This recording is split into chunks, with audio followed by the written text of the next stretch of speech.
You know, there are hundreds of lost mines in this world, and the Southwest and Arizona certainly has its share of them. And chief among them is the Lost Dutchman Gold Mine. The Lost Dutchman Gold Mine ranks right up there with the search for the Holy Grail, the Noah's Ark, and King Solomon's mine. None of them have been more enduring, or long-lasting, because I can't say that, as the Lost Dutchman Gold Mine. Tom Collenborn and I were putting together the paperwork for the museum to get tax-exempt status and what have you. We learned from the Phoenix Chamber of Commerce that the second most asked question in Arizona after the Grand Canyon was about the Lost Dutchman Gold Mine. It wasn't the Superstition Mountains they were asking about. It wasn't Jacob Waltz they were asking about. It was the Lost Dutchman Gold Mine. How did it get started? How does it endure so long? And who are the people that are involved searching for the Lost Dutchman Mine? What kind of people are these? It actually didn't start with the Lost Dutchman Gold Mine. It started with the search for Dr. Thorne's lost mine. Now, we've done a story on the Lost Thorne Mine, and I invite you to go back and see that. It's a very interesting story. It started with a fellow named Cooley who met Mr. Thorne over in New Mexico. Cooley was a former Army man and also packed for the Army after the Civil War. And him and a couple of his friends went out searching for it and were interrupted by Apache Indians who didn't want them to cross into their territory. So that search didn't come to any fruition. And Banta, who was with the group, he was a newspaper man, and he began putting the word out on this Thorne mine, and that generated a great deal of interest to where several brigades from 4 or 5 different towns came together and formed a search group of 267 men who went out searching for the Lost Dutchman Mine. There's a man named Milton Rose who claimed that Jacob Waltz was in that search group of 267 men, and when although they found some placer gold over in the Pinal Mountains, they filed some claims and stuff like that. Eventually, everybody dissolved and went back to where they came from. One man, Jacob Waltz, continued to search on his own. So evidently, Jacob Waltz did find something. There was real gold under his bed when he died. It was assayed by real people and made into jewelry and stuff of that nature. Some people that were involved at that time was Julia Thomas and Ronnie Petrash, who were taking care of Waltz on his deathbed. We have stories about that you can go back and watch. And Richard Holmes and Gideon Roberts were actually with him on his deathbed. And this is what began the search. Julia Thomas had a bakery and an ice cream store, and she sold everything she had there and financed the trip into the Superstition Mountains after Jacob Waltz died. So in 1892, and the end of July and into August, in the hottest part of the year in Arizona, Julia and Riney and his brother and his dad all went out searching for the mine, and of course, they didn't find a thing. Well, when they got back, she was broke, and she began selling maps for about $7 a piece back then. That's quite a bit of money today. And then she was interviewed by a newspaper man by the name of P.C. Bicknell. And this is really where the Lost Dutchman legend got its real start. Because when Julia come back, there was a small article put in the paper called The Queer Quest that made just a blurb about Julia and her search, and that she didn't find anything. Everybody in Phoenix at that time Phoenix was only 2 blocks wide and 3 blocks long. Everybody in Phoenix knew that she didn't find the mine. But apparently Bicknell paid her a little money for the story, and the story was sent to the San Francisco Chronicle, and however it works, it gets out into other newspapers, and it really piqued the interest of people, and they started searching for the Lost Dutchman Mine. How does it continue to endure, though? What makes it so fascinating? People knew that they didn't find anything, but Bicknell kept putting out a couple of stories in 1894 and 1895, and it just continued to keep people interested in this search for the Lost Dutchman Mine.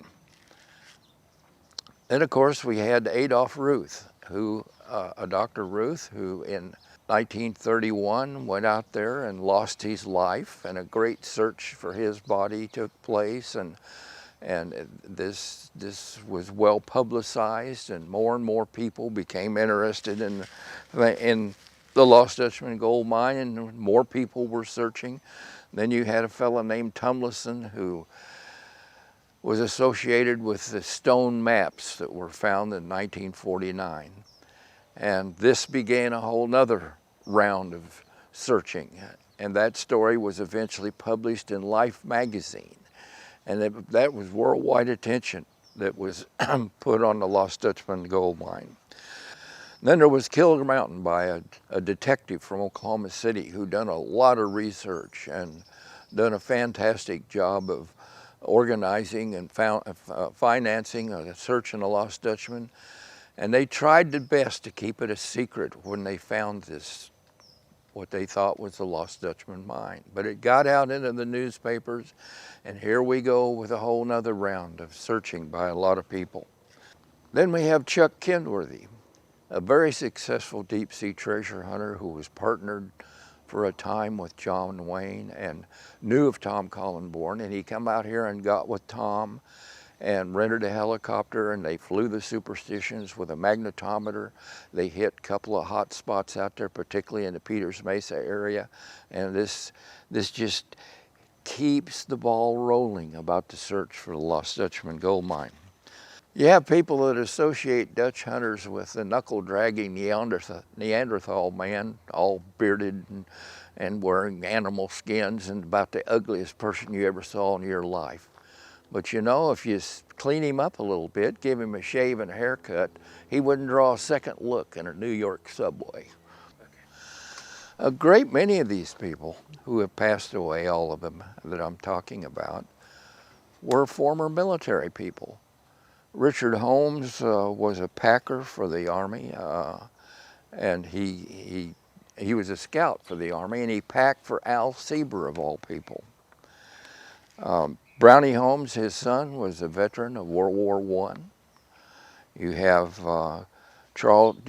Bill Barkley, the brother of Tex Barkley, the Quarter Circle U Ranch. Bill Barkley was a veteran of World War I, and in fact his wife gave me his uniform, and that uniform is used in the color guard of America's mounted military history that we took to 2 presidential inaugurals and was on display in a museum for nearly 20 years. And of course, the feud between Ed Piper and Celeste Jones was another key factor that kept this story alive, and the interest that people saw in searching for the Lost Dutchman gold mine. And she's reputed to be an opera singer. I don't think anybody's ever proven that, but that's one of the things that just lasts forever about her being an opera singer. Then you have Bud Lane, a veteran of World War II. He was in the Navy, and he packed and took care of horses for several of the people that had stables around Apache Junction, and he took many trips into the Superstitions, taking people on horseback rides. And of course there's Crazy Jake. Well, Crazy Jake was a Korean War veteran, and I'm not so sure he was crazy. unless it was crazy like a fox, because he bilked people out of millions of dollars. And I've had many dealings with Jake. He was living on some doctor's ranch down in Chandler, and there was a lot of horses down there. Of course, they didn't belong to him, but I rented horses from him that didn't belong to him. Of course, he was using most of the money for renting the horses to feed them. But I never done anything with Jake that was even slightly offhand. Every deal we made, the money amount stayed the same, and if he was going to bring the horses to my house, he brought them to my house. If I was going to pick them up down there, everything worked well. Jim Att was an Air Force veteran, and he was a trained radiation technician for 3 Mile Island of all places. And he worked at Palo Verde, and he gave up this job to be a caretaker out here at the northernmost end of the Superstition mining district. And he spent the rest of his life searching for the Lost Dutchman gold mine. Robert E. Lee was a veteran of World War II. He made a documentary on the Lost Dutchman gold mine that's available if you look it up on the internet. And you have Doc Rosecrans, who was a veteran of World War II. Andy Sinbad. I visited Sinbad one time at his claim, which is just half a mile from the museum today. And of course it no longer exists, but he invited me in his house, and the first thing I saw was a model of about an 18-inch wingspan of a P-51 fighter, my best loved plane of all, the P-51 fighter plane. When I was a kid in California, my folks worked at Lockheed, and I used to lay out on the lawn at our house and watch them dogfighting over Sunland, California, which is just across the hill from Lockheed Aircraft. Then you have Don Shade. Don Shade was a sergeant major during World War II, and he's the one that found the body of Walt Kassler and set off the story of unsolved mysteries, and just another thing that keeps things rolling along, enduring the legend of the Lost Dutchman gold mine. And here we are today, making stories about the Lost Dutchman gold mine, piquing the interest of people. And the legend continues, and it always will continue, and just being a major mystery of the Superstition Mountains. Thank you for watching this episode of Mysteries of the Superstition Mountains.